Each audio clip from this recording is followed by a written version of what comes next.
Hello,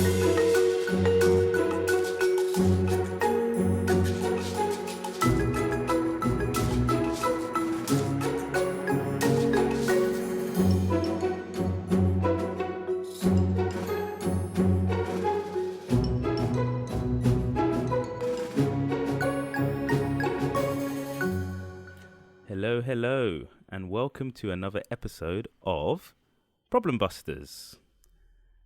Hi, Ollie. How are you? I'm all right, mate. And yourself? I'm good. Thank you very much. Still working from home? Still keeping out of trouble? Yes. Half of that. So I am working from home. The trouble part, I'm not too sure. Moving house during lockdown. That was a bit of excitement, maybe.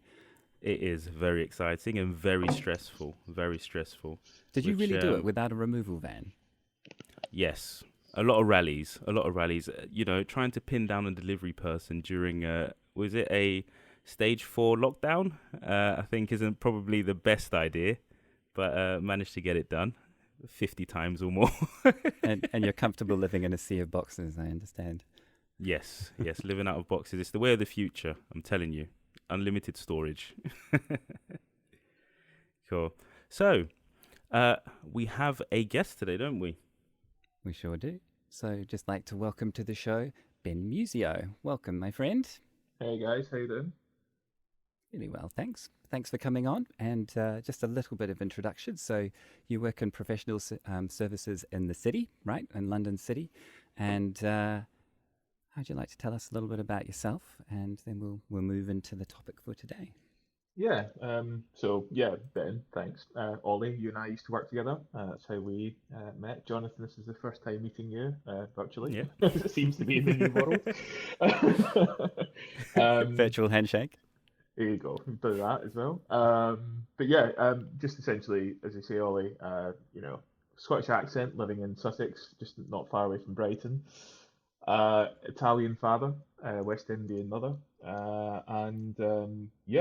currently, just working away, working from home, working in, as you say, professional services. Specifically, I'm a tax advisor. Not much else to talk about other than that, really, at that point. There's quite a lot of things to unpack there, but I'm sure we'll go through that later on. Yeah, sounds good. And what's the problem that you'd like to discuss today? So I think it's really about working from home and staying healthy during this quite unprecedented time, really. And it certainly is. I understand that the National Statistics, the Office for National Statistics report that in the UK in January, so this month, adults staying at home and only leaving for work, exercise or essential shopping is now 65%. The highest proportion since the first lockdown last year. And don't I know it? My fiance likes to joke that I'm not allowed out during daylight hours. This is a different world, isn't it? Yeah, it's an incredibly different world, and it's been interesting. I suppose for me, I've found that I don't know if I should say this is quite controversial, so I don't want to make it very controversial, but I haven't. Lockdown hasn't Those been Scottish that manners, bad. Jonathan. I wouldn't say that. Lockdown hasn't been that bad for me, right? I don't know. I might be come across as quite social, but I quite like my own space. I'm very much quite happy to be on my own, or in a room on my own. I do obviously have a partner and a dog, and we obviously spend time together. And some But friends. And friends as well, which I haven't seen in a while, other than video chat, Ollie, during a call, walking the dog whilst you're on the beach walking as well. But I think generally it's been an interesting one. But actually, for other people that I know and have interacted with, either through work or friends, have found it really difficult, just because of that forced isolation and that inability to have choice, which is, I think, the big thing that people don't. That people want, they want that choice of being able to go outside and do what they want, or staying indoors. So everyone's a bit different during this pandemic, really. So before we get into the health side of things, you've done a bit of sport in your life, haven't you? I've done a bit, yeah. Do you think that set you up to an extent in terms of being able to look after your diet and your well-being? No. Do tell. Right. So what I'll say is this: I have found lockdown, as I said, it's been okay for me, right? Because I'm actually an introvert, although I come across as somebody who's a bit more extroverted. However, I enjoy my food ridiculous. It's just ridiculous for me. I love food, and Just Eat has become my best friend during lockdown. I'm gonna have to be honest. My wife and I have been looking at obviously budgeting and just saving, just saving. We've just been using saving during lockdown, which is what we've been trying to do. Be responsible, but especially the first lockdown, it was just so easy for me to like click on the app. Yep, I'm going to order a pizza, order this, order that, and that'll be me, right? Now, I have had no routine, I suppose, other than working. And I suppose we'll unpack this a little bit later of the impact of lockdown and things like that, working from home. But I found that because I didn't have to put a suit on, because I didn't have to fit into a suit, because I didn't really have to keep up appearances as such, I regressed a little bit, psychologically and essentially emotionally as well in some respects, where I just decided to just have no routine and just thought, F it. I don't know if I can swear in this podcast, so I won't. And thought, I'm gonna enjoy myself. I'm gonna order this. I'm gonna have this. And up until lockdown, I actually, I drink, but I didn't actually drink very often. I could go months without drinking, weeks without drinking, without an issue. I'd have a bottle of whiskey. Being Scottish, obviously, it's obligatory for me to have one in the house, and obviously wouldn't touch it maybe for 6 months, right? Beginning of lockdown, tried to be good, and then I just thought, I'm a bit bored. I'm gonna have a glass of something. And my wife picked up on it, and she's like, "You don't really drink that often. What's going on?" And I was just like, "Well, why not? There's not much else to do," which was a really, really bad mindset to get myself into. So, Ollie, very long-winded way of saying yes. I think the sport has been good with structure and kind of introduces a structure to your life. But when that structure is taken away, you have to then bring that back and try and, have that mental fortitude to be able to bring yourself out of that rut that you're in at the moment. And for me, I'm now starting a year later to get out of it. But it's been a long way, long time coming, really. Yeah, and you got yourself a dog during lockdown, didn't you? Was that part of it? Did I get a dog? No, I've had a dog. No, I thought we've the always had dog a dog. came during lockdown. No, no, no, no. She's been a part of our life since the beginning of our Ah, relationship. Yeah, good old I 10 years, 11 years now. Bloody hell, yeah, I see. or longer. Perhaps the walking of the dog just became more of a feature of the day, right? To be honest with you, walking a dog at lunchtime was something I never obviously could do, right? So that was wonderful. The dog would usually go with my wife to work. My wife is a vet, so she could take her dog. She could take her dog to work and would be okay. So the dog having me at home was quite interesting. She always thought it was a weekend, first of all. So it was constant walks and everything else. But for me, it was actually quite nice to get out and just go a walk at lunchtime, even just for half an hour. Get out, gives me a chance to get outside. And at the time of the first lockdown and during the summer, it was nice weather, so you were more inclined to go and do something like that. I think it's a lot more difficult now. Obviously, taking a dog walk is something you have to do anyway, but I think you'd enjoy it a bit more during that time. You're a bit more motivated, I think. Hmm. Do you have much sport in your background, Jonathan? I don't know. Oh, not much. I guess I was kind of an all-rounder. Played a bit of cricket, but I was really badminton in secondary school as part of the team. So yeah, I really liked badminton, but I was pretty much all-rounder. I used to play football almost every Friday religiously. And but yeah, no, a bit of a pool as well. So doing that. No, as in like as the old tabletop pool, billiards. Do you consider that a sport? Yes, it is. It's as much as a sport as darts. Fair play. Hey, just as a related issue, do you know what happens to older people when they continue to play badminton? It's like an injury fest for ankles and Oh, knees. it's Yeah. Yeah, a couple of guys it at is work quite tried to convince me explosive. to Yeah. go and do it a few years back, and I was just like, guys, I've watched you for the last few months, and I've never seen anybody have so much physio. I love the sport, but I think maybe my days are done. Yeah. Yeah. I can't argue with that. That's actually quite true. But yeah. No. Yeah. So not too much, but I think like routinely was football. A lot of football. I think I spent many a year playing football, but outside of that, not since I've funny enough, since I've had my two children. So 3 years ago, I think a lot of sport was cut out. I just used to go to the gym and Why jog. was that? I thought young parents had heaps of time. Yeah, and energy, all that sleep you get. Yeah. It's the lockdown and the working from home it's almost a year, isn't it now? It's definitely affecting people, isn't it? Yeah. And I hear a lot of people talk about the moments that things change. So, a guy said a few months back, the day that the UK government announced that children would not be going into school was the end of dry January for all parents. That was actually a nightmare because we found out that my son, he goes to nursery school, so it's not quite school yet, it's just preparing him. We found out that he couldn't go into school through the news on Sunday before the school got in touch with us, which was it was ridiculous. Oh, wow. Yeah, so you're kind of on edge, kind of wondering, okay, should I drop my kids to school, should I not?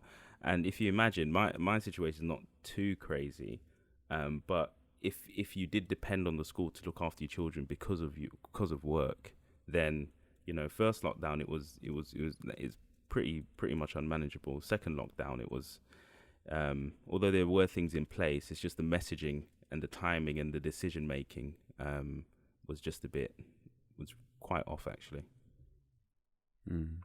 Yeah. So, Ben, in terms of healthy body, what have you learned, and what have you developed in your regime to get yourself back on track? I think, to be honest with you,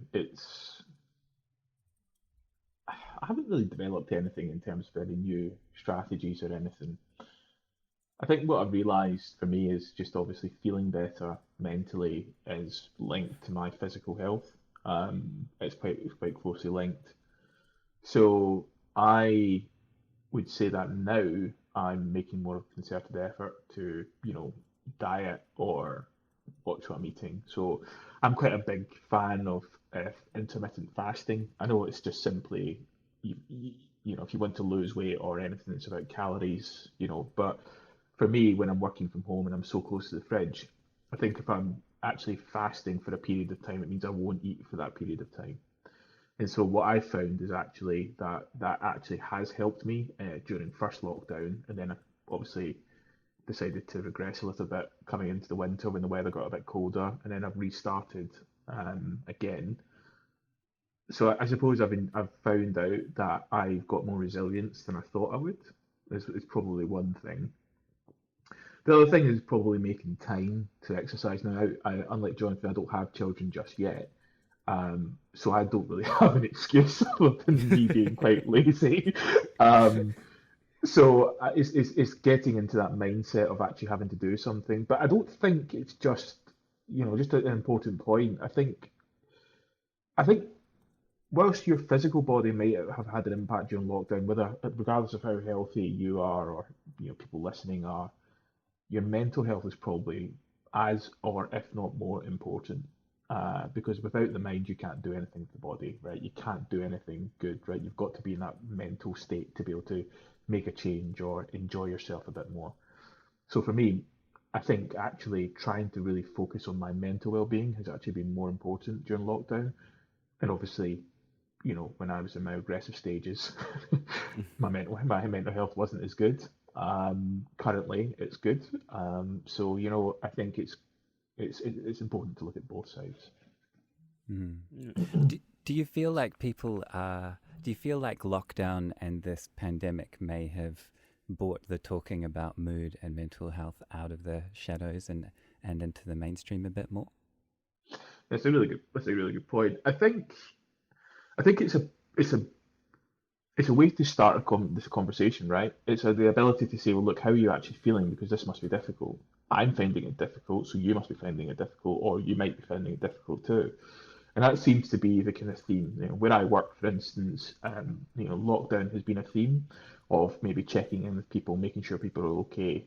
How are you doing? Having maybe regular catch-ups, that kind of stuff. And actually, I found that it's been the most communication that you may have with more people that you work with than you actually would normally, right? If you're going into the office or going into work every day, you might speak to a couple of people that you sit with if you're in an open planned office like I am, but you end up focusing on the day. You end up probably going out on your own for lunch because other people are in meetings or they're busy, so you end up finding not really having the time to coordinate. So you spend a lot of the time on your own anyway. Whereas now you're kind of people are trying to check in with you mentally because obviously we all know how difficult it is. So actually, there's been a positive kind of shift, and the conversation has been more about how your mental health and being able to kind of express yourself that way. Because if you're a parent with your kids at home and you're juggling a full-time job or even part-time job or anything, it's difficult, and that strain and stress is obviously going to be there. Equally, if you're on your own and you don't have anybody around you because of where you live or whatever, then that's also going to be incredibly difficult. So I think, yeah, Ollie's a really good point. It's very, very important, and it's something that may be another positive trend that comes out of this whole pandemic.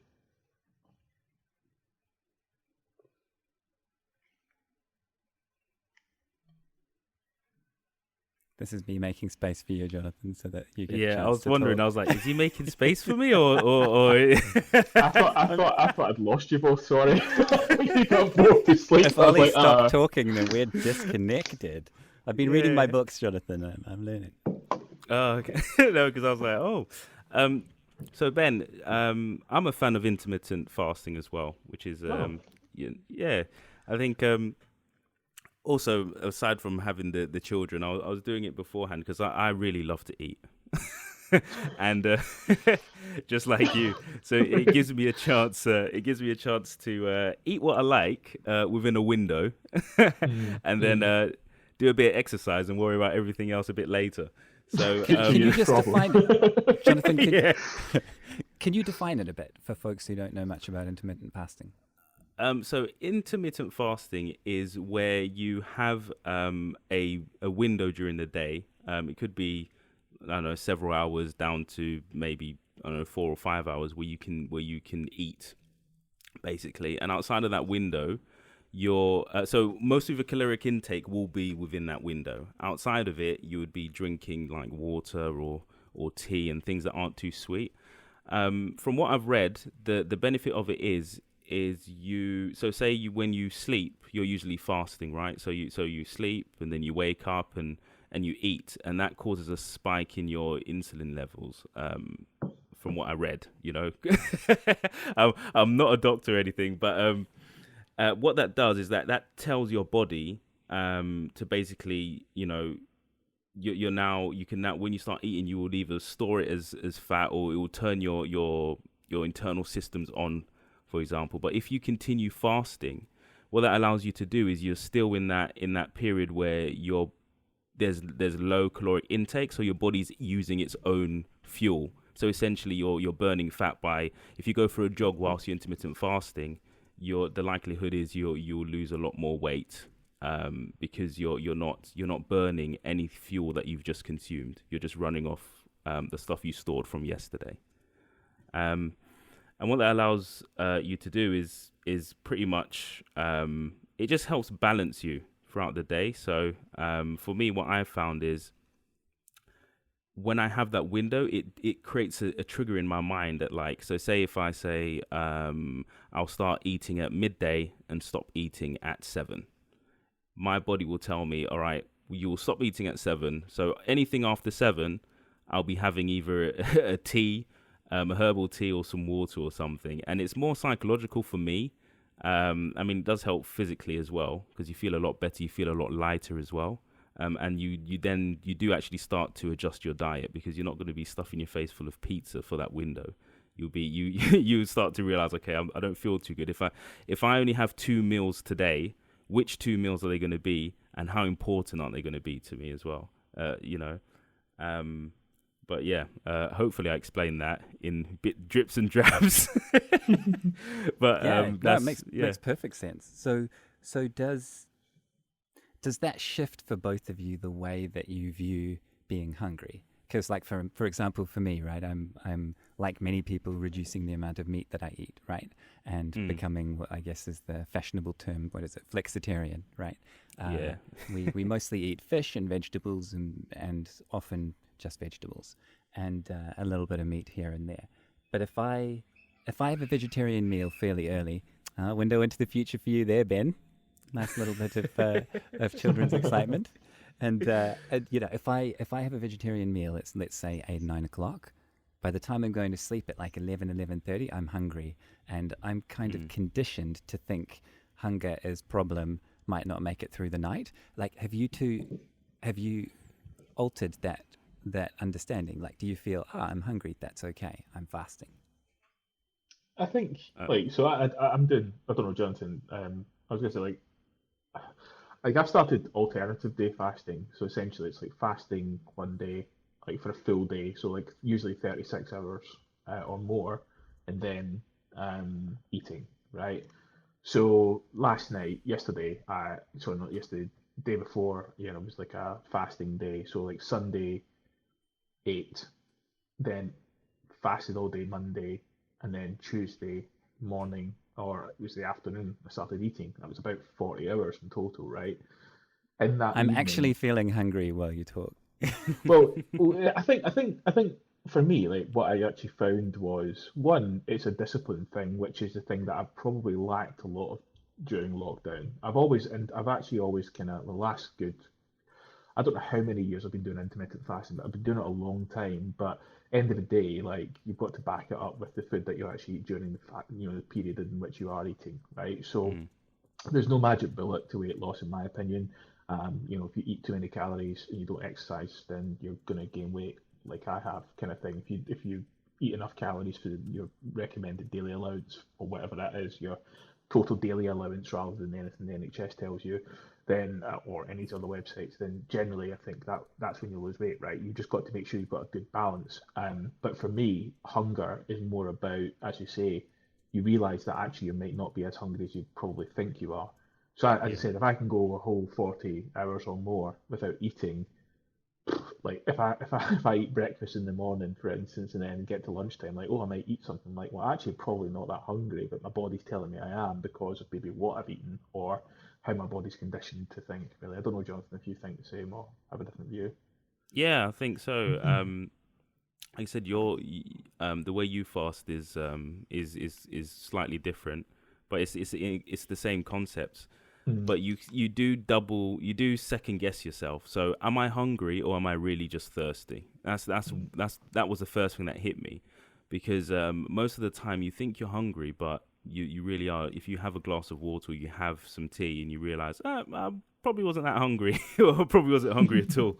That's one of the things that having a lifestyle that we do in Britain, where you can always, food is pretty much readily available. It does. You do get into a habit of, I feel a bit hungry, and you start to mistake thirst for hunger. So that was one of the first hurdles I had to overcome. But it really is, as Ben said, a case of, it really does matter what you eat, rather than, I can just fast and do this. But it really is, it's quite interesting. One interesting quote, I don't know who created it, was you lose weight in the kitchen and build muscle in the gym. I don't know who created that quote, but it is quite funny. It's quite good. Yeah. And you have a home gym, right, Ben? I wouldn't put it like that. Not. I have a garage where I put weights. It's probably how I would put it. And sometimes you and the weights share a garage, or what? Yeah. I don't. The reason I don't call it a home gym is because, like, God, my ideal home gym is like, it's not what I've got. But anyway, I'm very lucky to have what I have right now. So yeah, like at the beginning of lockdown, I started to see the signs. I was like, right, gyms are going to close, and I've always loved going to the gym. I've always loved lifting weights. Weightlifting is something that I've always done. I'm not a bodybuilder, but I enjoy, the compound movements, the kind of general lifting in that respect. Probably from sport background and people I used to hang around with at university or prior to that as well. So it's just something that's part of me. I was never an aesthetic guy, but I enjoyed what it made me feel, how it made me feel. So during the kind of first lockdown, I ordered some fitness equipment from this UK provider, which, to be honest with you, was taking forever for me to get this stuff, and the equipment actually wasn't going to be that good.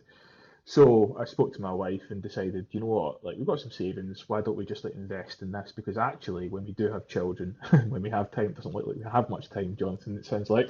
Yeah. But it'll be something that we can use rather than us having to drive to the gym in Brighton, which is we live outside of Brighton, so it takes a lot longer to get there. And there's a gym suite in the place that I live, but the one in Brighton's the one that I used to love going to. So actually, I invested in a squat rack, a bench, a barbell, and some weights, and yeah, like in some flooring, and that's it. And kettlebell and a couple dumbbells. Over the year, it's kind of built up that way, and it's something that I'm going to have for the rest of my life, which is amazing. So I'm very fortunate to have had the space to do so, because not everyone has the space to do so. But also equally, I suppose I've always used it since lockdown, even in the times where I've been regressing with food and drink and everything else. I've always used it because actually, it's there. So it's really been helpful for me, and actually got quite a lot stronger than I injured my back, unfortunately. And so I've had to kind of I've had to slow it down a little bit and really rebuild. But I'm seeing that as another project of rebuilding my strength and recovering myself as well. So yeah, it's been quite fun for me. Yeah, very lucky. And what do you think about these? Just speaking of pool, you got me thinking about it. A different kind of pool, Jonathan. What do you both think about these winter swimmers? Apparently, this has exploded across the UK and across the Northern Hemisphere, as particularly women, because I presume the men are all sitting at home sensibly drinking whiskey, have been getting into the water and like even up into Scotland, right, and breaking ice, but also around places like Brighton. And I allowed myself to be convinced into having a swim over the New Year's period. And as long as you have wetsuit, gloves and boots, a woolly hat and a summer wetsuit on, it's all right for 15 minutes. So, but what do you both think about this? And have you tried the cold shower method? I haven't tried the cold shower method. I have heard about it, and I think it's been coined by a few people online. Anyway, as long as you're like, I'm going to be honest, right, and I'm going to sound like a real killjoy here. As long as you're like keeping your distance from people and you're not like spreading this disease, then do what you want, enjoy yourself, and be safe. That's kind of how I see it, right? If I lived by the sea, I would probably give it a go. I think it would be quite interesting and quite fun. I don't live like I'd have to drive to Brighton, and that may be only 10, 15 minutes. But the problem for me is you're not really allowed to do that right now during this period of lockdown, so you couldn't do it anyway. Mm. So yeah, I might start taking cold showers though, Ollie. Yeah. Well, a good mate of mine, a surfer from Australia, has been doing this for a while in Dublin, and you know who you are. And he said, "Oh, mate, you want to get yourself into the cold showers? It's the way you build up the immunity, right?" Because I was complaining about the ocean being a bit polluted in the UK compared to some of the places down under, right? And all he does is gets into the shower while it's cold, and then it comes warm, and then at the end he has another burst of cold. I haven't quite got to that stage, but I can say that over the last month, every day I've jumped in the shower as soon as I turn it on, and just had that first, 30 seconds or so of cold. And I've noticed absolutely no difference so far, but it does make me feel hardcore. and it wakes me up. It's like you're training for the Marines or something. Yeah, Special forces. I was thinking that. I was like, I mean, You I'd got like to David think that. Goggins in this podcast, like that's what it sounds like, you know. Oh dear, oh, dear, oh God. dear. Okay, so let's Yeah. let's move on to a healthy mind, Mm. and this is a big one for you, right, Ben? And I know you've read a Mm. lot and thought a lot and got into philosophy and things. So, what are your thoughts about the healthy mind and how that's become clear to people during this last year? I think healthy mind is something that's been an evolution generally. You know, lockdown and low lockdown. I think generally people have now started to see that, and you know, there's campaigns where I don't make this a bit of a sexist thing, but I think men especially were not very good at talking about their mental health or talking about their mental well-being. I think there's been a massive push on that. It's come from people who are quite famous sport and athletes and other people in kind of prominent positions talking about it, which has obviously helped. I think for me, mental health has been quite an important aspect of my life. You know, I've had my demons, unfortunately, and you know, I say they've not gone, but they're much more at bay, right? So, you know, I think the conversation has now switched to discussing, you know, how people are feeling and how people are doing now, whether it's the workplace or your friendship groups, because everyone's been impacted by this. I think. I suppose your question, Ollie, is, you know, how has it evolved? I would say just an awareness. People are more willing to talk about it, and I think that the fact that people are more willing to talk about it, whether it's in media like a podcast, you know, on the news, somebody talking about it during a radio session, or a sport and athlete or actor or actress talking about it, it gives somebody the ability to say, actually, yeah, that impacted me as well, and as a result of that, you have a process of normalizing talking about this, you know, what people would normally keep secret or keep quiet about. I think the one key thing for me has really been making sure that people do talk about it and really do feel like they can talk to you about it, whether it's a friend can talk to me about it, or whether I can talk to somebody about it as well. I think, you know, if you're unwell, you know, physically unwell, you know, you wouldn't bat an eyelid phoning in at work and saying, look, guys, I'm not feeling well, I'm not going to come in today. There's been a real stigma, though, unfortunately, with people saying, look, I've not been feeling well mentally, but I can't tell people. I have to go and show face and save face when I'm at work or, you know, social events or something like that. I think now it's becoming a lot more acceptable. I'm hoping that in the I'm like I'm 31, right? So I'm hoping the generation maybe that are in their 20s or teenagers or even children just now, their generation will be a lot more accepting and a lot more progressive in terms of, you know, dealing with mental health. But I can see a real change right now, even in the last 10 years, of how people deal with mental health. So the pandemic has definitely accelerated the conversation, but I think that we would have got there at any point, I think, in my opinion. What do you reckon, Jonathan? Yeah, I can agree with everything pretty much. I think a lot of the focus, and now there's been a lot of focus and exposure on mental health, especially with men as well. I I sort of work with a team at my workplace, and that is one thing that I realized that I've been sort of doing more, is asking, about the mental well-being. And yeah, I think that's really important, because there have been incidences where I've given people time off because of it, because they've obviously opened up and and I've said, you know what, just have a bit of time off, and it really does help. It really does help, especially in stressful environments, and with the additional this factor of the pandemic and the lockdown.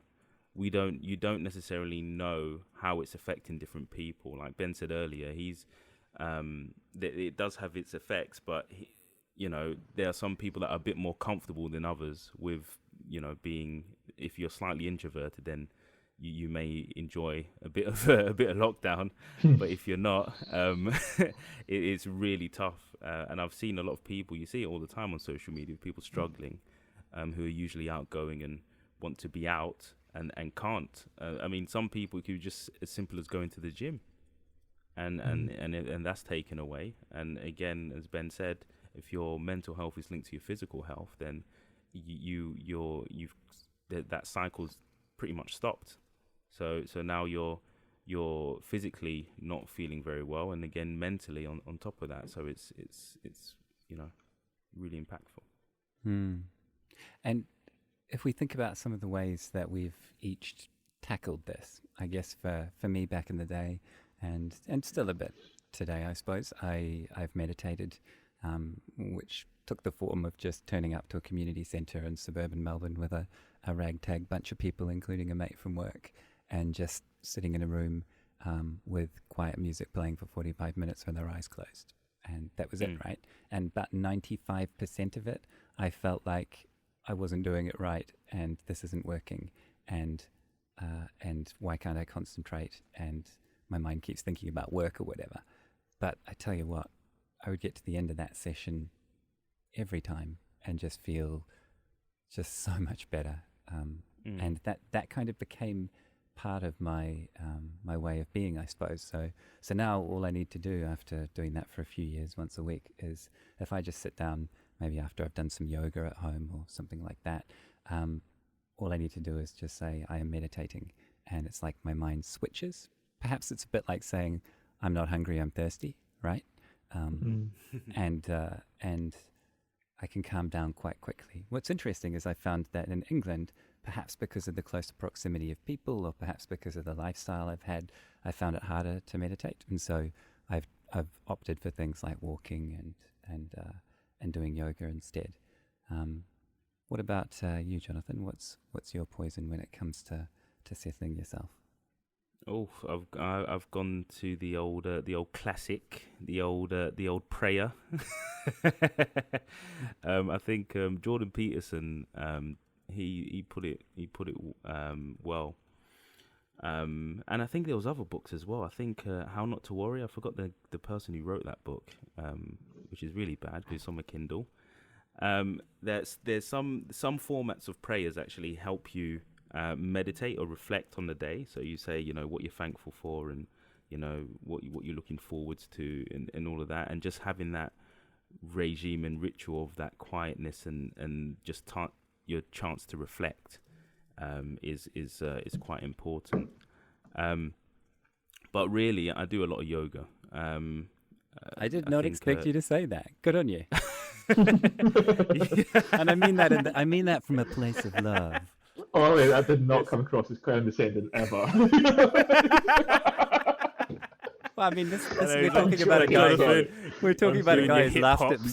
We're talking about a guy who told me the history of hip hop one day, right? And laughed at me for doing yoga. So that's where I'm coming from. Yeah, it's like you and your reggae music and your hip hops and yoga. What? So tell us about your yoga, Jonathan. So yoga, I was introduced to yoga. So my wife was doing yoga for a very long time. And she tried to get me into it, and I'm like, I want to lift heavy things, mate. And I wasn't that far off, was I? In the end, Ben. Yeah, exactly. I kept lifting heavy things until I pulled my back, and then then I came running to yoga. So I had a manager at the time, Craig Budzik. He went to India and he became like a yogi. I used to call him a master yogi, and he gave me a routine that would help my back. And I started doing it. And I think after maybe 2 to 3 months, my back it was really good. It was like my lower back. I felt really good, really strong. I went back onto the rowing machine. I was doing other things, and but aside from my back, I'll do it at lunch and I'll do it when I get home. And I realized that would actually calm me down significantly. So a lot of things that were stressful weren't fazing me that much. And I realized that it was part of the mental aspect of it. It was just that chance to have a bit of peace and quiet and a bit of concentration as well. And you just go through the motions. And yeah, that's really good. So, for my back, I just do it often, and again, that's a side effect of it. And because I have children, I usually use my kettlebell.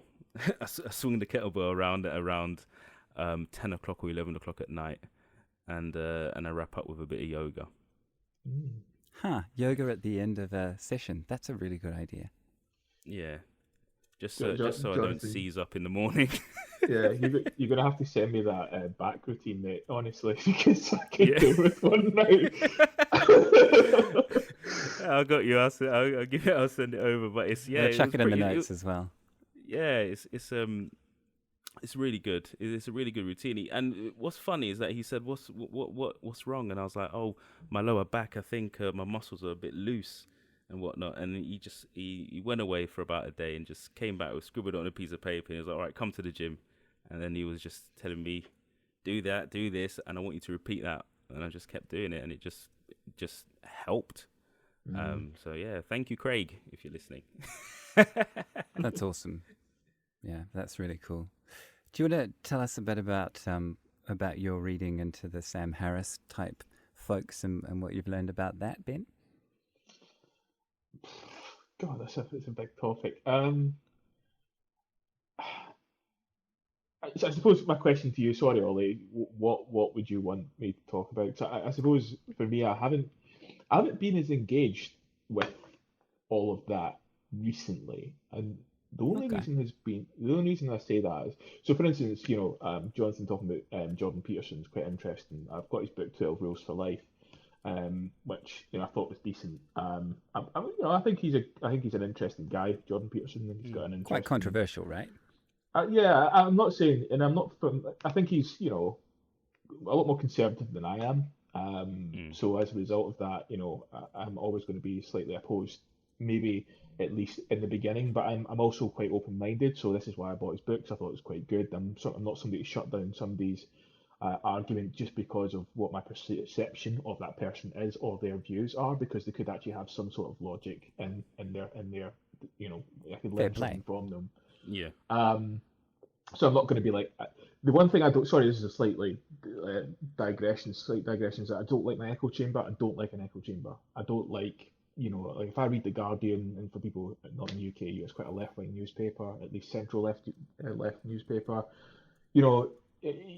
I don't want to just be sat thinking, yeah, that's the way the world works and that's the view, right? I think you need to be outside of your comfort zone and interacting with other people or reading other things that are opposed to what your view is. So I listened to a debate the other day by this philosopher called this sounds how sad I am, right? But I've got time. Slavoj Zizek, who would call maybe a Hegelian or Marxist philosopher, right, from Slovenia, and he's quite mad, right? He comes across as quite eccentric, but quite an interesting character. I'm not saying I believe in everything he says either, but he debated Jordan Peterson, and it was to talk about happiness. So anybody listening, maybe it's on Jordan Peterson's YouTube channel. Actually, have a read of that, or sorry, not reading, have a listen of that, and it's quite an interesting 2 hours if you've got time, or maybe listen to it in sections. It's just, I think, really, Ollie, to go back to your question. So apologies for kind of going on a tangent, but I think this is exactly the sort of thing I was hoping you'd talk about. Just take us on a journey around that kind of stuff, right? Yeah, I quite like that. I quite like listening to things like that, just because I like to try and learn more. It's not actually about like sounding smart or looking smart or anything. Because in the past, I'll be very honest with you, when I was at university, especially, you bought the books because everyone else did, and you thought, yeah, I'm the shit, right? Excuse my language, but look at me, There goes the explicit label, Jonathan. I'm sorry. Take your children away from the phone, folks. I'm so sorry. I'm so sorry, gentlemen. Apologies for swearing. I'm so sorry. Just let it go. This is a safe place. The point is that safe. I'm glad I've got my safe space. Great. Yeah, that's it. Jordan Peterson would be happy with that, right? No, but I think for me, I'm just one of those people that likes to learn. I think and I hated school. I hated school with a passion. I think I just wasn't very good at school for a number of reasons, and I think my willingness to learn about stuff that I'm interested in is kind of something that I got into when I was like late teens, early 20s, and it's kind of something I've continued. So the way I see it is it's a bit of a kind of path of discovering new things, learning about different people's viewpoints, and I genuinely hope that that's something I'd stick with the rest of my life, because it does allow me to think about more than just, as I say, my echo chamber, whether it's political or otherwise as well. But yeah, like those are the types of people I will listen to. I will listen to Sam Harris. I will listen to another good one, just as a bit of a plug, is Wisecrack on YouTube. I don't know if you guys have ever watched Wisecrack, but it looks at things like the philosophy of like Fight Club or Mm. like is Soul deep or dumb or something like that. So like kind of like zeitgeisty movies or books or stuff like that, and they'll think about it and talk about it in a kind of political, philosophical sense. And you actually learn quite a lot about maybe the kind of meaning behind certain things like Avengers films and all that kind of stuff. You know what I mean?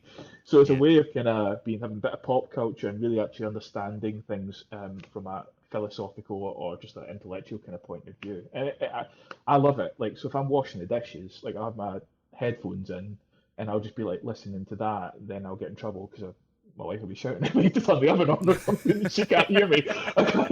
But equally, it kind of ties into the point of what you guys were talking about previously about how do you switch off from a mental health perspective or just generally. I'll do that. Like I'll just I'm not going to sit and read a book all day. I'm not actually one of those people that will sit and read all day. I'm just not. I like to pick something up and put it down and come back to it in like in a week's time or something. But it gives me the ability to, if something like watching or listening to a podcast or an audiobook or something when I'm active and doing other things allows me to at least switch off from the routine and it allows me to do other things and think about other things as well. So that's, yeah, it's quite useful Mm. for me.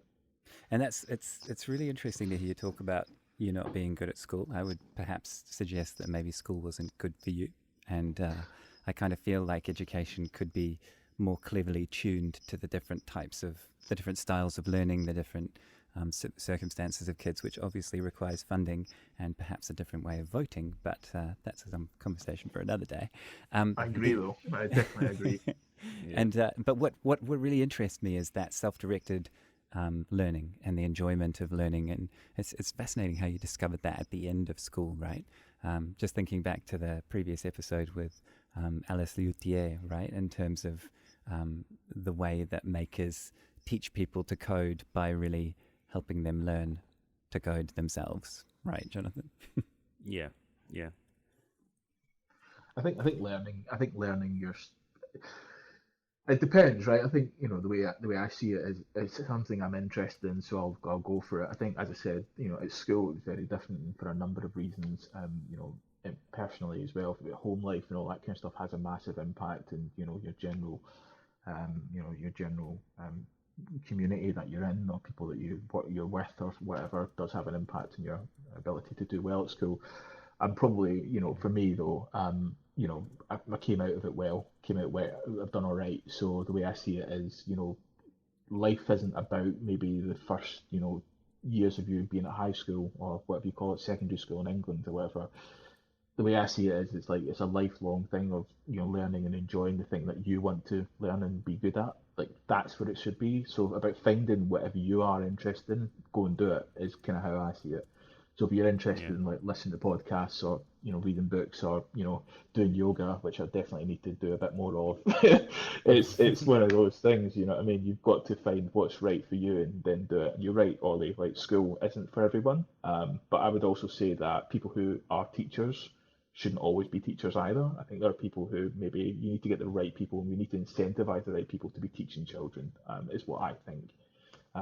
So I think obviously that needs to be addressed, and probably needs to be a lot more respect for the people who want to go into teaching and actually do a really good job of it. Because those are the people that will get that probably carry most of the people through education, if I'm being very honest with you. So yeah.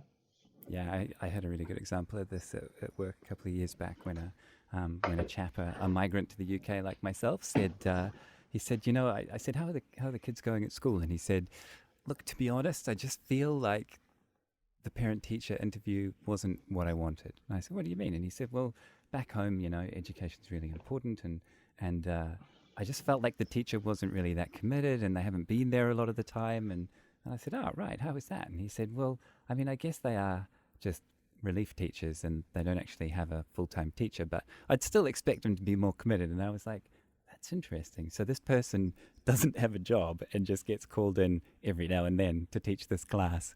how could they possibly develop a relationship with the children they are teaching, like one day a month or something? And, it's an interesting system. Yeah, it's an odd system as well. Like Ben said, I think it really does depend on who's going through the education system as well, because it's a set format, as you have to fit these conditions of being able to sit down hours on end, being able to understand all the information being thrown at you, and then translate it and put it on paper straight away, if that makes sense.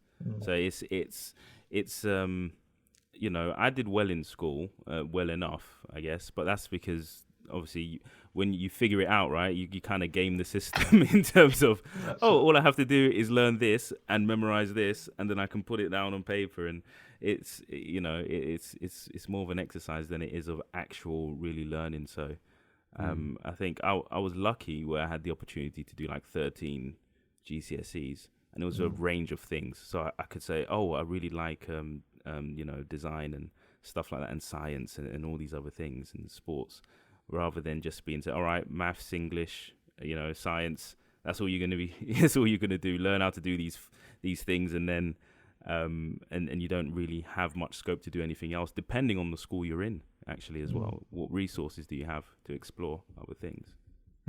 So, yeah, totally.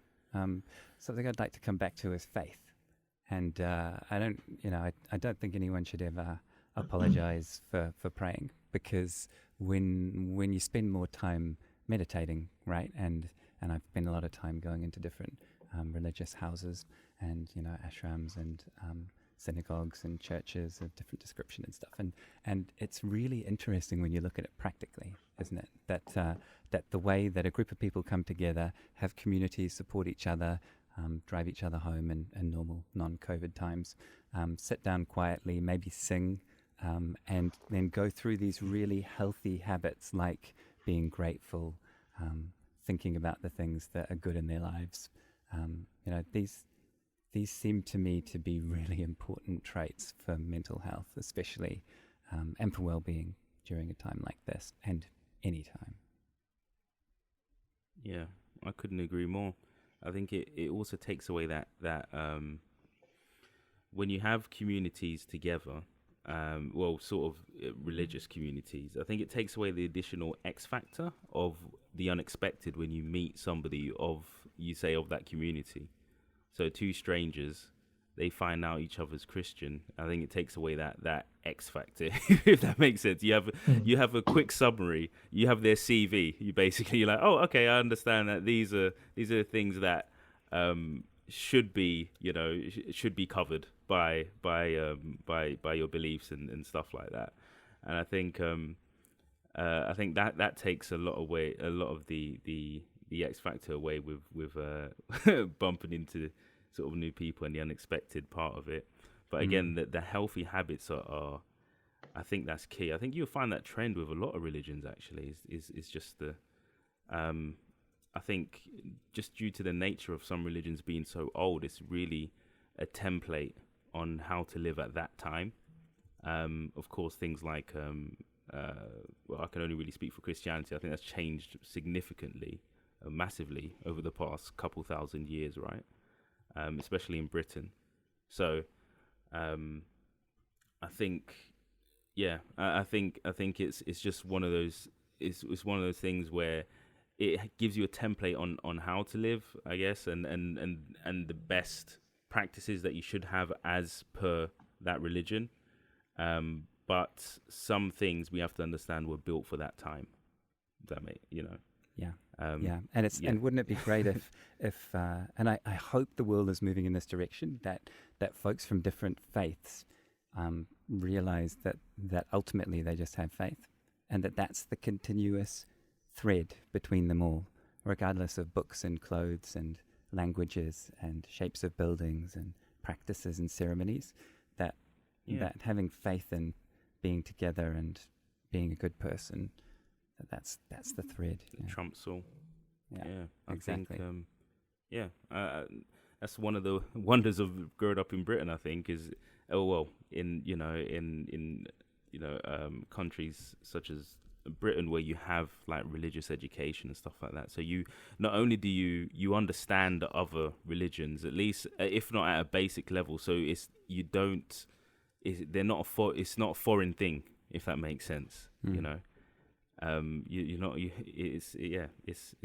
it's amazing, to be fair. And you know what's funny? I come from a science-based family and earth science mostly, right? And when I hear people describe their faith, and then I think about the way that my dad looks at a forest, or describes the way that a hillside has formed, or the way that the reason that my home beach in Auckland on the west coast has black sand is because it used to be a volcano, and you can see the volcano and the way it heads offshore. You know, he has faith in those systems, right? And now not messing them up so that they can continue to function. I think it's been such an interesting thing for me to learn about the different types of faith, I guess.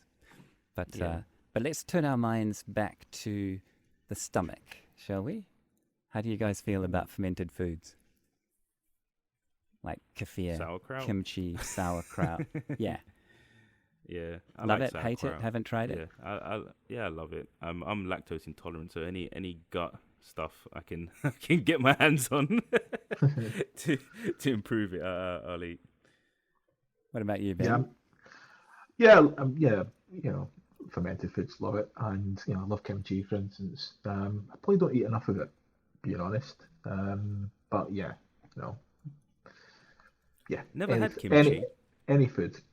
How would you describe kimchi to Jonathan? How would I describe it? I don't know. It's a really good question. Do you It want me to have a depends, crack? right? Yeah, you go for it, because I'm thinking of like where I've had it in like Korean restaurants and things like that. But yeah, go on.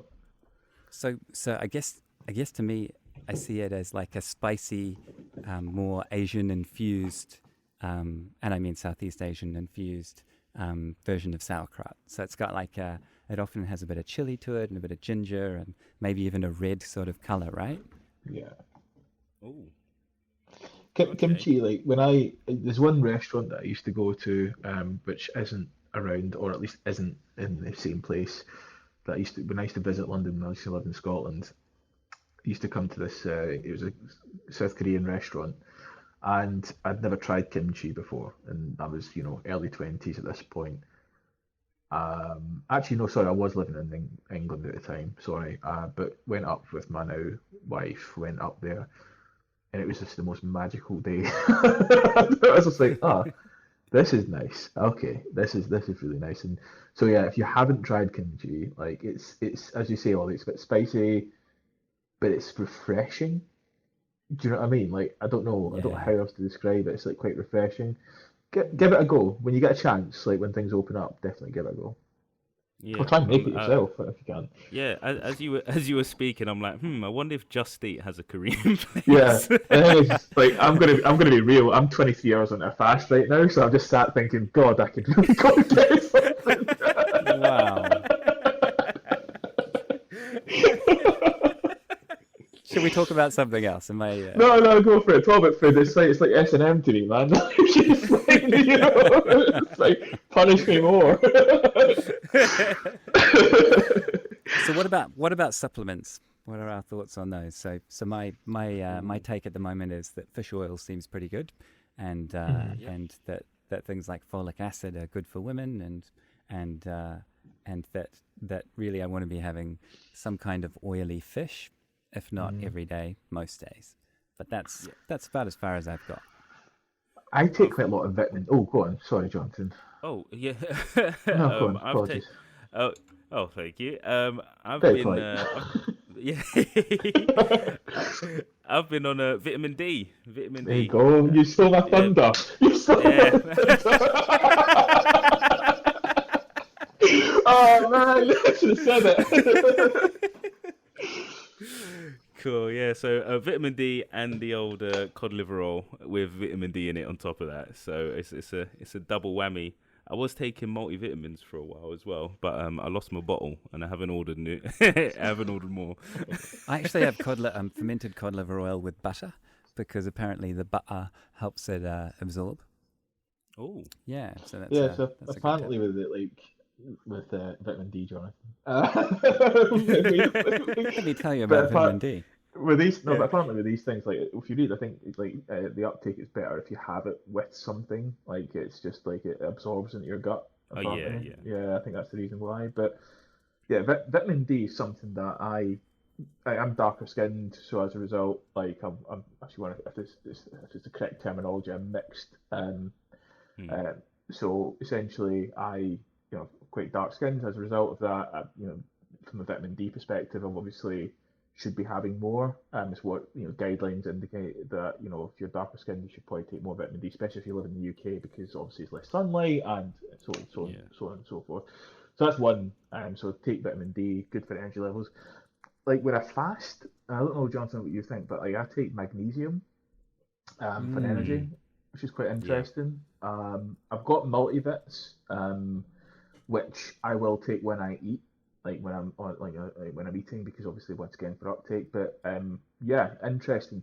The other one I would take when fasting, I wouldn't really call it a supplement per se, or maybe I would, is I'll have electrolytes, just like flavorless, nothing in it, literally just essential nutrients. So if you're doing a prolonged fast, for anybody that is doing, I'd probably take like an electrolyte so that you're at least replenishing your body, because things obviously are reused up quite quickly if you do a prolonged period of not eating anything. So yeah. Interesting. Yeah. Yeah, I've also recently got into my naturopath suggested getting into they call it Dead Sea mineral salts. So they're Mm. basically from the from the Utah salt lakes, and it's water with different mineral salts in it. So it's basically liquid salt that has more in it. And so I've been using that and adding it to things like powdered bone broth, which I just have a cup of on my desk in front of me here. And I found that's a really good sort of good for bones type thing to have in the afternoon. A salty bone broth. Can you see yourself doing that, Jonathan? Uh, no. High level of honesty at the moment right here. Yeah, I'm Well, sorry. Hannah definitely agrees with that. She thinks I'm crazy, but bone broth is interesting, right? Because if you think about it, Mm. my grandparents, Londoners, they would get a piece of meat, they would put it with some other things, they'd cook it in some water, they would eat it a bit the next day, and then turn it into soup, right? Turns out Yeah. that process of boiling those bones for a long time, as a lot of cultures do, Yeah. leaches out a lot of the minerals, right? So I thought, Yeah. well, it's hard for me to brew up a few kilos of lamb bones. Hannah doesn't really like that smell very much, and I don't blame her for 24 hours. So I just get this powdered, certified organic, grass-fed bone broth, and it's amazing. I can just use that in cooking. I can use it in a mug of hot water. Yeah, it's good. Mm. That's Might try nice. it. Yeah. I usually go for the old. My parents being Jamaican is the classic oxtail, and Yes. Yeah, yeah. yeah, that's pretty good. What do you mean by that? Oh, well, oxtail.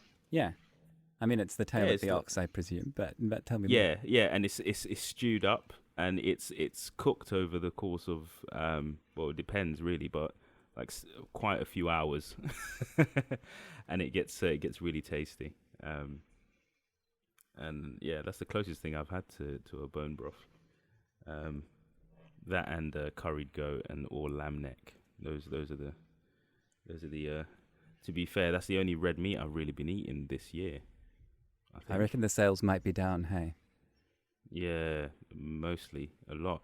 Funny enough, on that topic actually, have Ben, you could probably Mm. answer this as well. Has your diet affected your mood? Yeah, yeah, definitely. Like Mm. 100%. If I suppose it's linked to, obviously, if I'm eating rubbish food, I'm obviously going to feel rubbish. Mm. It's quite simple. It's about, yes, I Yeah. think when I especially so for instance, just now, I feel great. Fasting for X amount of hours, feel good. I'll Yeah. break my fast tomorrow with something relatively wholesome and not very bad for me. Yeah. But there'll be days where I'll as you say, like you might have more ice cream, more chocolate, more sugar, more this, more that. You end up feeling maybe okay when you have it, but then you end up crashing, and then your mental goes as well, because obviously you feel down, tired, and all that Yeah. kind of stuff. So yeah, definitely noticed if I eat better, I feel better. It's do you know what's really amazing is that like I've had no real excuse to be unhealthy because I kind of feel like I know enough to be like, right, Mm. exercise, eat well, intermittent Yeah. fasting if you want to, or just count your calories. All the ingredients are there, and literally the touch of a finger with Google, right, or any other search provider you want to think Yeah. about, right? But the difficulty is actually training yourself and being able to do it. And I think that's the thing for me. It's the motivation and actually like the ease of actually maybe following through with something. So I don't know if other people like yourselves or people listening maybe empathize with that fact, but it is quite it's not very complicated, but we make it more complicated than it needs to be. I Yeah. can for sure say that. So it's just an interesting one. Yeah. I think, yeah, I think so. That's quite interesting, because a lot, in line with the sort of mood when you're eating, I did cut out meat for about, I think it was last year, for maybe I think two months. Wow. I just, yeah, and I realized I became quite docile. I wasn't like I wasn't like Okay. like when if I'm gaming or whatever, or I wasn't as like, you know. I wasn't my heart. So I probably cut out coffee as well, which is probably a key part of that. Um, I wasn't. I didn't. My 0 to 100, where it's sort of not anger, but in terms of frustration. If I'm playing a game or something happens like work related and it's stressful or whatnot. I realized my heart rate wasn't really up, and I can see it on my Garmin because I've got the Garmin app. And what's funny is if I look at my trend, I can see that you can quite clearly see when I cut out meat. Wow. So yeah, so I was like, I was wondering if I should go back. So yeah, but that's part of the reason why I've become, as Ollie put it, was it Flexitarian? Yeah, yeah, yeah. Yeah, I'm making my way to pastafarian as well, so I'll be strictly pasta soon. Wow. But yeah, no, I you'll make think a lot of friends with the Italians, but yeah, that's there a we go. strong move. Nah, I don't think I can't do that. But yeah, no, definitely I've cut my meat intake by like 4/5.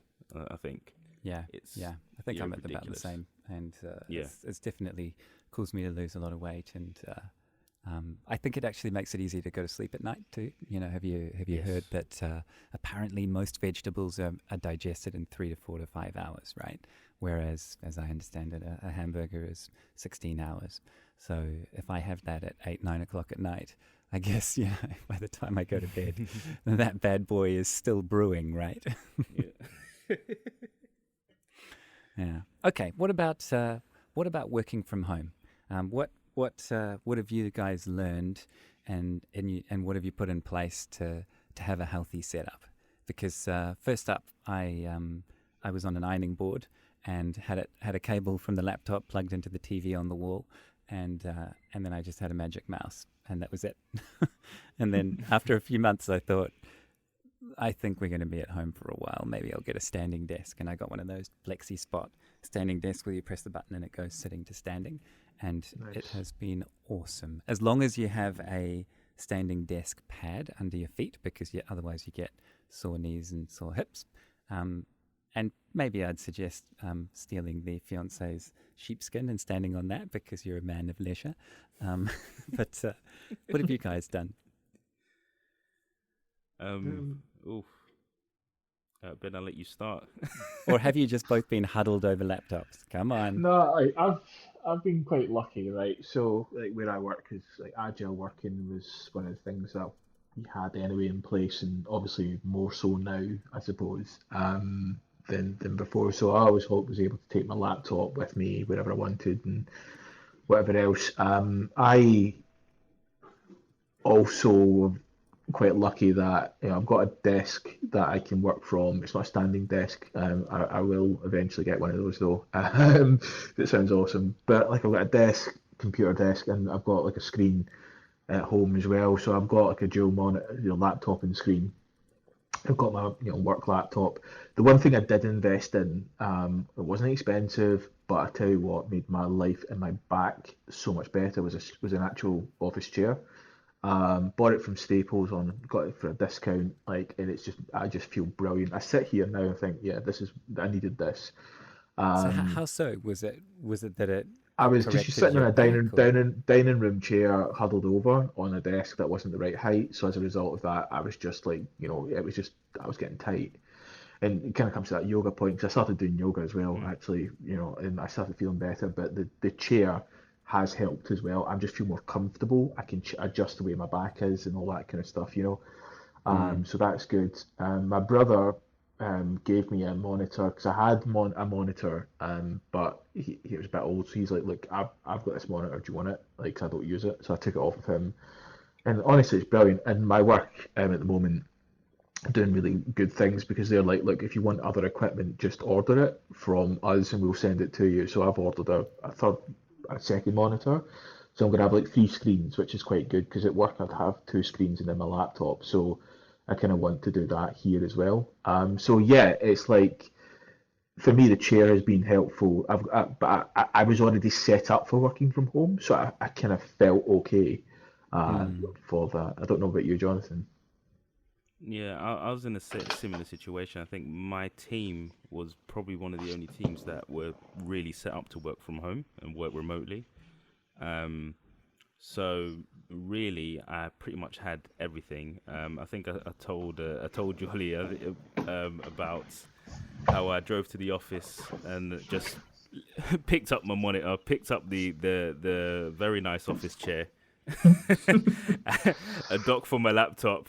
I just drove it back at the beginning of lockdown, and I haven't looked back since. So the works have really been quite accommodating with the equipment and stuff like that.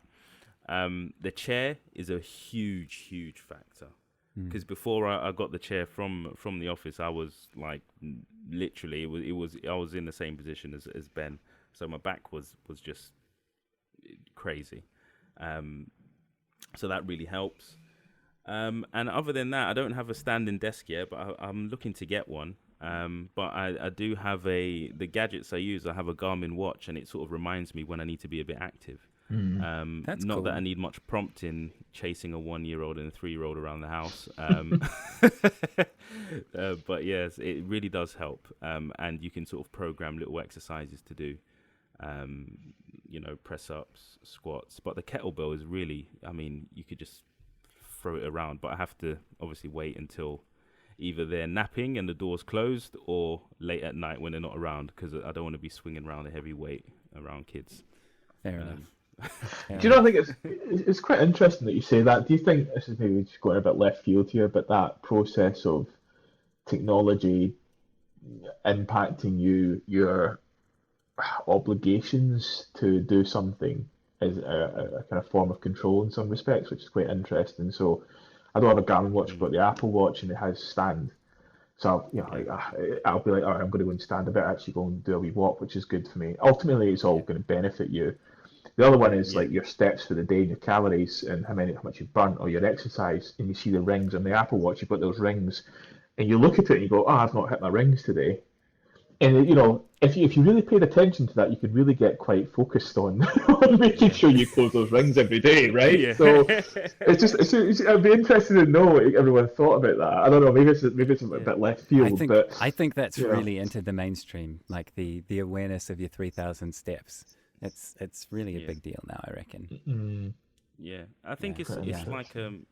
it's like outsourcing your the healthy thoughts in your head. You've kind of like outsourced it to whichever gadget prompts you to say, all right, well, do I want to be nagged by this watch all day, or do I just want to get up and do it? And then Yeah. your thought process goes into, oh, I need to do this for today. Oh, have I done this? And it just kind of it kind of helps. I think that going forwards, and I think the last Apple key was their keynotes or their last releases for the Apple Watch and everything. I think they're Mm. focusing a lot more on that space. Um, because I think lockdown has had a huge effect on people And when you're stuck, when your days are blurring together and there's no real break And up to they your really routine. are. Yeah, I think these kind of prompts are really quite helpful when it's like move. I'm like, oh, I got to. Yeah. Yeah. I mean, you can always ignore it, but then it beeps you again, like, really move. Yeah, like, even for like mental health, you can like take a breath and stuff like that. You know, you can just Yes. that kind of stuff. Sorry, Ollie, didn't Yeah. mean to. Gadgets to save us from our gadgets, right?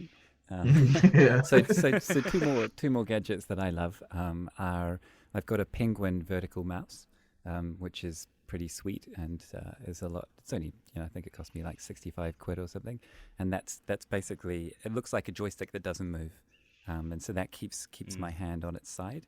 And the good thing about it is it's ambidextrous, so I can switch it to the other hand.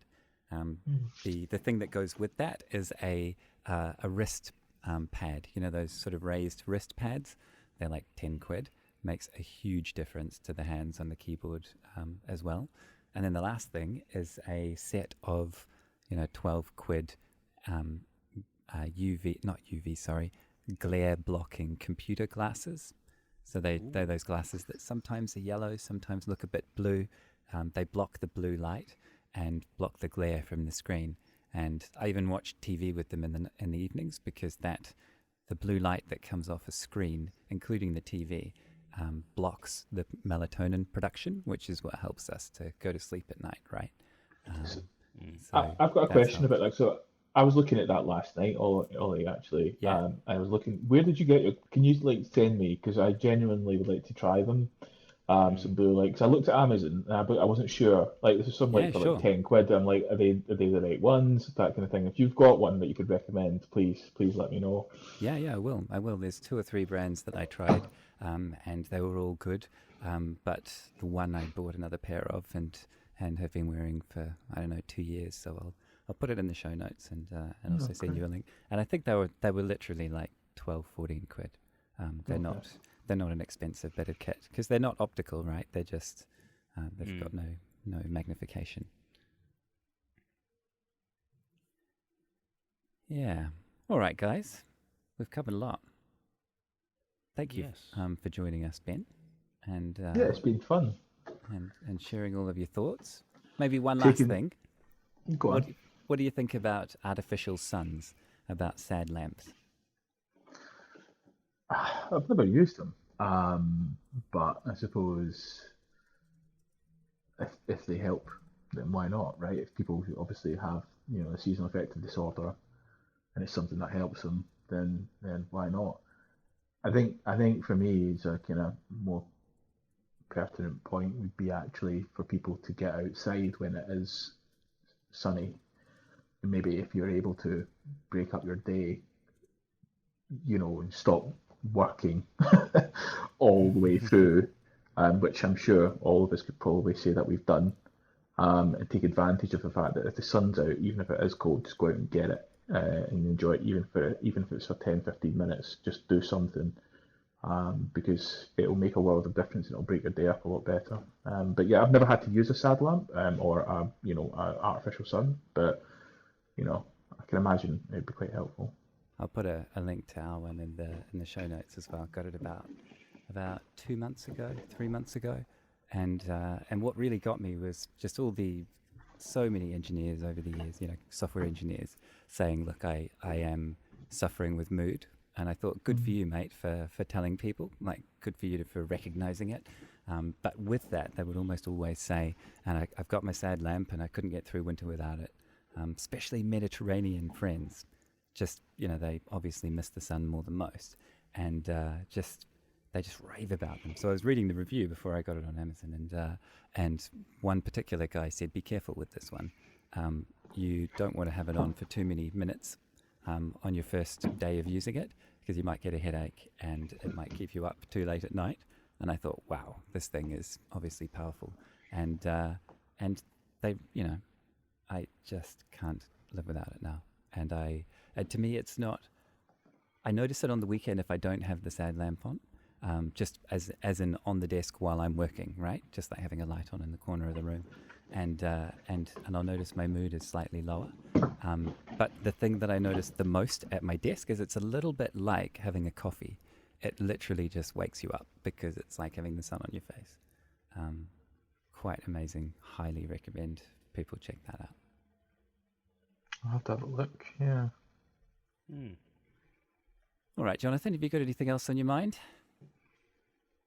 No, this was really fun. I think that's the only thing, the only thing on my mind. But yeah, no, I think that is, I think that's pretty much it. Other than thank you, Ben, for jumping on this episode of podcast as well. This episode of Problem Busters. It's been a pleasure. You got Do the you know name what? right. It stopped me from, because this is my fast day, right? It stopped me from thinking about food for about an hour and a bit. So, guys, the pleasure's all mine, right? Whatever we can do to help someone in need, right? Exactly. That's it. So we often finish with the one thing you'd like to change in the world question, don't we? So, what's your one thing, Ben? Could be a couple. There's a lot. Come on. The one thing you would like to change in the world. Do you know what? Because we talked about education earlier, let me kind of make this point. I think what I would love to change is probably introduce critical thinking into education generally. So that's the ability to look at something and actually look behind maybe the article headline or investigate and think more. It's not the thing maybe that would change the world, but I think it would actually allow people to not maybe be blindsided by everything that they see on either social media or in the newspapers or anything. Actually, people to think critically about the problems that are being presented in the world. That for me is quite big because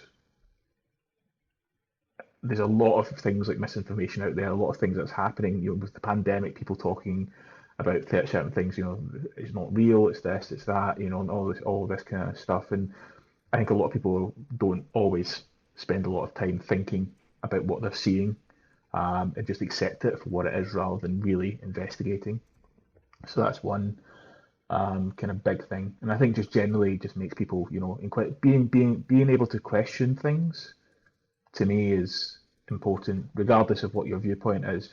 Being able to question and being able to kind of uncover things and hold people to account is important. And I think you start that by teaching kids at a young age to do that. And as parents, if you would be parents or are parents or know young people, probably encourage it more.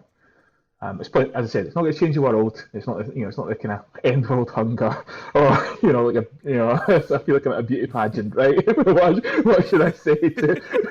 I want to be a doctor because I love animals. Yeah, exactly. That kind of stuff. But equally, I genuinely feel like your mind and your ability to question things and your ability to look at things deeply, could actually have a real impact, and people much smarter. In the future than me in the future might be able to change things, right? They might be the people that actually could change, the world or whatever. So yeah. Awesome. Well said.